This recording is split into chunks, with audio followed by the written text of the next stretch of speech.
What has or is about to happen? What is he talking about? Macbeth. We know you. We've seen you like this before. Is it over or is it just beginning?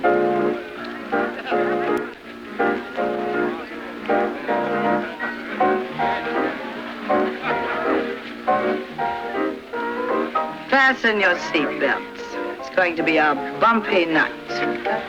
Bette Davis forever changed the way that Hollywood looked at women. In a career that spanned over 6 decades, with 112 films, 10 Academy Award nominations, and 2 Oscars for Best Actress, this blue-eyed Hollywood star with the firebrand personality has captivated audiences for generations.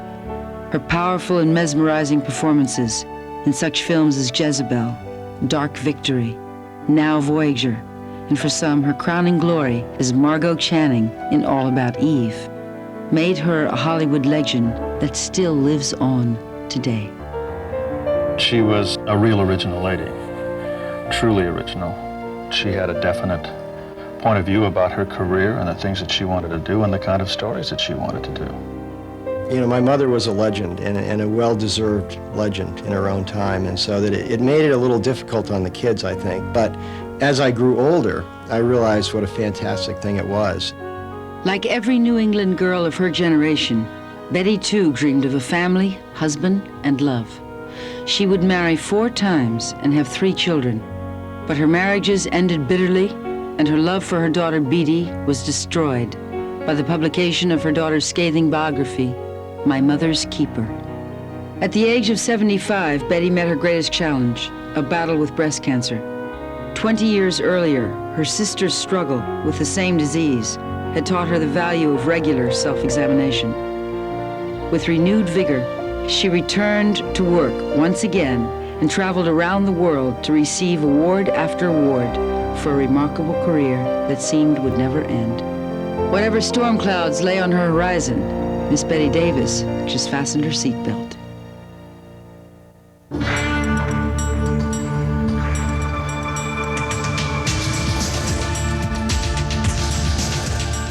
In her own words, and from those who knew her well, Bette Davis, an intimate portrait.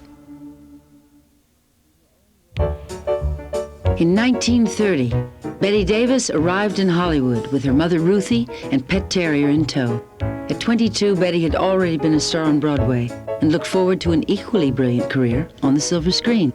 Much to her surprise, Hollywood's movie moguls saw Bette not as a starlet, but as a mousy-haired girl with little sex appeal. When I went there in 30, imagine looking at me after they'd been looking at these really beautiful women that had been in silent pictures for years. And they didn't know what on earth to do with something that looked like me. God, just didn't know. So they asked me if I'd help test some men for a part.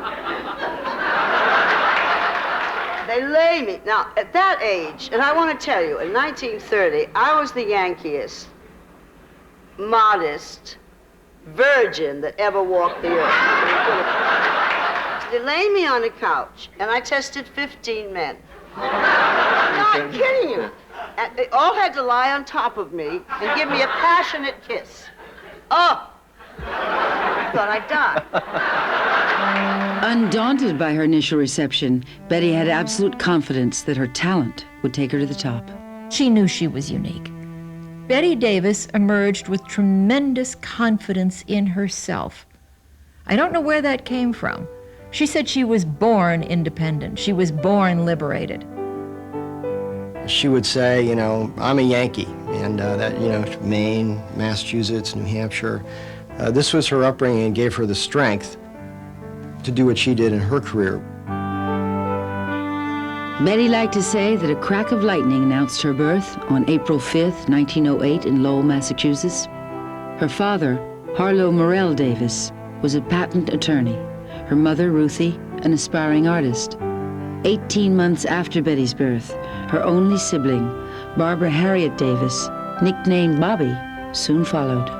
Well, it was a very well-disciplined, happy life, with very little to worry us, Ruthie, until my mother and father were divorced. Shortly before Bette's 10th birthday, Harlow put his wife and 2 daughters on a train bound for St. Petersburg, Florida, When they returned 3 weeks later, Harlow had moved out, never to return again. She had a very difficult life, and I think that molded her later years because they were not a wealthy family, and they were the product of a divorced family. With Harlow willing to pay only a minimal amount of child support, Ruthie was left to support her 2 daughters, taking whatever job she could find. Her constant example of hard work was a lesson that was not lost on Bette. She adored her mother. Her mother worked for these 2 girls. She wasn't qualified at doing much, but she became a photographer. She'd do anything to make sure these girls got a reasonable education. I think she was extremely proud of her mother, Ruthie, for supporting Bobby and my mother in their early years.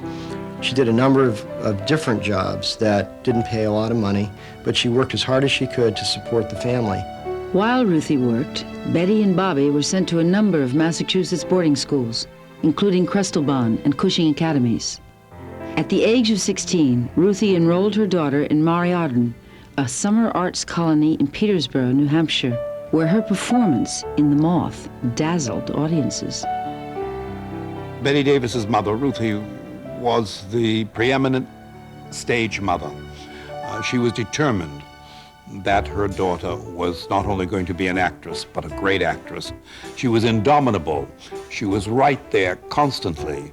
She worked towards that one goal. It was her all-consuming passion, to the extent that the other sister was not in the picture. Bobby began to slip into the role that would be hers for most of her life, that of the other Davis. I liked Bobby very much, but they were very different women. Whereas Bette was high key, you know, Bobby was low key. And I think it had to do with their upbringing, because the mother put all the eggs in Bette's basket rather than Bobby's basket. After graduation from high school, Ruthie sent Bette to New York to study acting and dance. It did not take long for the aspiring actress's exceptional talent to win the attention of Broadway producers. Soon, Hollywood talent scouts, looking for actors who could carry speaking roles in their new talking pictures, offered her a $300 a week film contract at Universal Studios. But Hollywood did not greet Bette with open arms. When she first came to Hollywood, it was difficult for her because she was not what you would call a conventional beauty. She was very attractive, but not the glamorous, beautiful creatures that the screen was peopled with at that time. And so consequently, the moguls of Hollywood did not really know what to do with her. After 6 lackluster films at Universal Studios, Bette's contract was not renewed. While she was packing to return to New York, she received a phone call from Warner Brothers to play the role of Grace in The Man Who Played God. The film's star, George Arliss, remembered the young actress from her work on the stage and recommended her for the part. Bette Davis had a tremendous advantage over other actresses, like a Joan Crawford or a Lana Turner. Bette Davis came to Hollywood with great theatrical training, and she brought that theatricality to the movies, and she learned immediately how to make best use out of a movie camera. At the same time, in the summer of 1932, 2 years after Bette's arrival in Hollywood, an old high school beau, Ham Nelson, arrived unexpectedly on Bette's doorstep with hopes of resuming a romance with the rising star. Within 2 months of his arrival, Ham had proposed, but Bette was reluctant to marry him. Marriage was a magic word to Bette. The idea of being married was wonderful, which was strange because the father deserted them when they were very, very young. And I think this colored Bette's view of men. She liked men very much, but she never trusted them. Ham was relentless in his pursuit of Bette and finally won her over. On August 18, 1932, the couple was married in a civil ceremony in Rimrock, Arizona. I have to tell you how old-fashioned I was. I married before I lost my virginity.